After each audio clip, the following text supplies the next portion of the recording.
Hey class, I wanted to send a few examples and finish up page 67 where we were last Thursday. So we did problem number 7. We just saw one example of this new method for factoring called splitting the middle term. So just a reminder on what happens in there.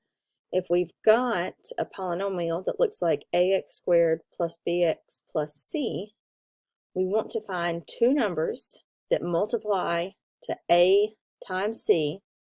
A's always the coefficient on x squared, b's the coefficient on x, and c's the constant term. Even if these are in a different order, the coefficients of the particular terms are how we determine what's a, b, and c.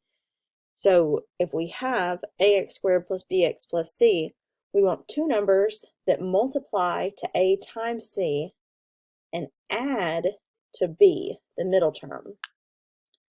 We're not done once we find those numbers, though. That's our first step to rewriting the trinomial in a way that we can factor by grouping.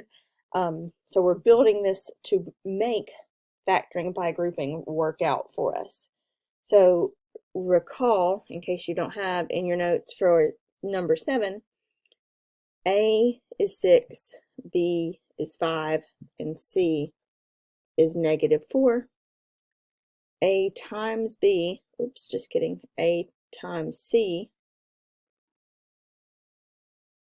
is -24. And then b is 5. So we need two numbers that multiply to -24 and add to +5. Those two numbers are +8 and -3. I'm actually going to write these in a different order than we did in class on Thursday, just so you can see it doesn't matter how you split these or how you split the middle term 5x, as long as these numbers are correct. They add to AC. Oh my goodness, multiply to AC and add to B. So let's write this as 6x squared.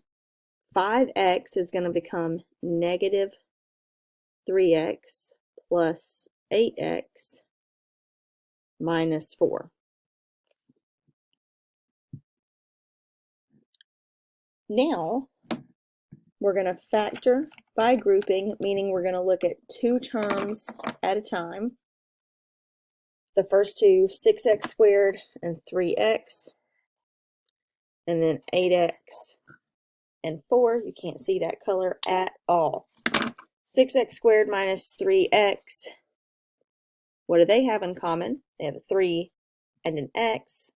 So I can factor 3x out of the first two terms, which leaves me with 2x minus what? 3x divided by 3x is 1. That's right. Nobody said 0. Everybody said 1. And now 8x and 4, the greatest common factor is 4. 8x divided by 4 is 2x. 4 divided by 4 is 1. So notice this middle step looks a little different than Thursday when we wrote this as 6x squared plus 8x minus 3x minus 4. But we're going to end up in the same place, because now I have this term added to this term, and they both have a factor of 2x minus 1 in them. So I can write this as 2x minus 1. That's the greatest common factor. Once I factor it out, I'm left with 3x plus 4. So I still end up in the same place, 3x plus 4 times 2x minus 1. Let's look at another example now. 3x squared plus 13x plus 12. Step 1, what are a, b, and c? A equals 3, b equals 13, c equals 12. Just reading the coefficients straight off from the terms in the expression. A times c is 3 times 12, which is 36. and then b is 13. So two numbers that multiply to 36 and add to 13 are 9 and 4.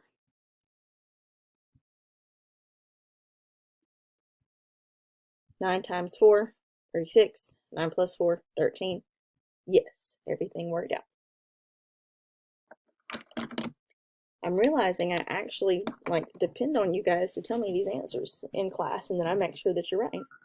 Like I'm hosting Blue's Clues or Dora the Explorer or something.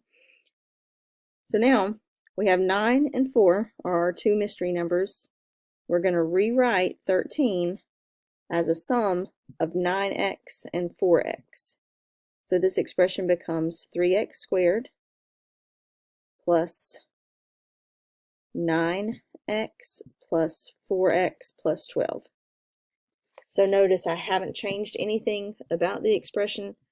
9x plus 4x is 13x.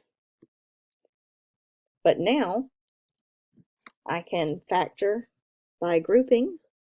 So look at these two terms and then these two terms. The greatest common factor for 3x squared plus 9x is 3x. 3x squared divided by 3x is x. 9x divided by 3x is 3. So plus 3.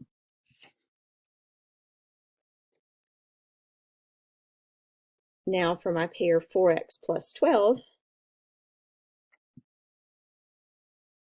4 is the greatest common factor. When I divide by 4, I get 4 times x plus 3. And voila, both of these terms have a factor of x plus 3 in them. So I can factor out x plus 3.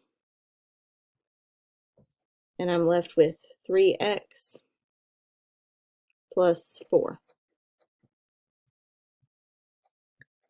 One more example, and then you'll be free to practice some of these on your own. 2x squared minus 5x minus 12. A is 2, B is negative 5, C is negative 12. A times C, negative 24. Two numbers that multiply to negative 24 and add to negative 5.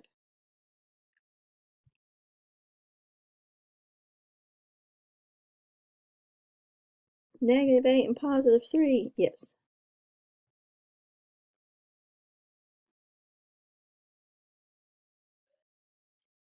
And you can play around both ways. Does it matter which order I write these? Do I have to write negative 5x as negative 8x plus 3x or as 3x minus 8x? It doesn't matter. The way that we've set this up, we're forcing it to be able to be factored by grouping either way. So we have 2x squared minus 8x plus 3x plus 12.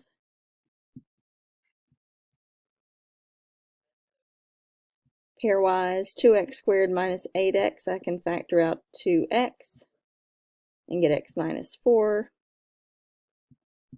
Oh, thank goodness, that's minus 12. Almost panicked. Factor out a 3 to get x minus 4. Now both terms have x minus 4 in common, so I factor out x minus 4, and I leave behind 2x plus 3.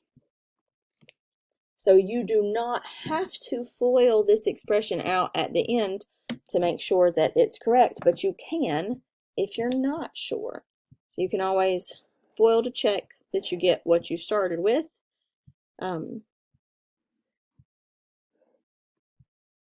I hope this method is clear. If not, send questions. We'll talk it over. I hope to see you on Thursday. Check out the homework. I will be attaching and continue to think about your math fair project. I'll add an assignment in Dream class, but I would like to see some sort of progress report a week from tomorrow on the 10th. Bye.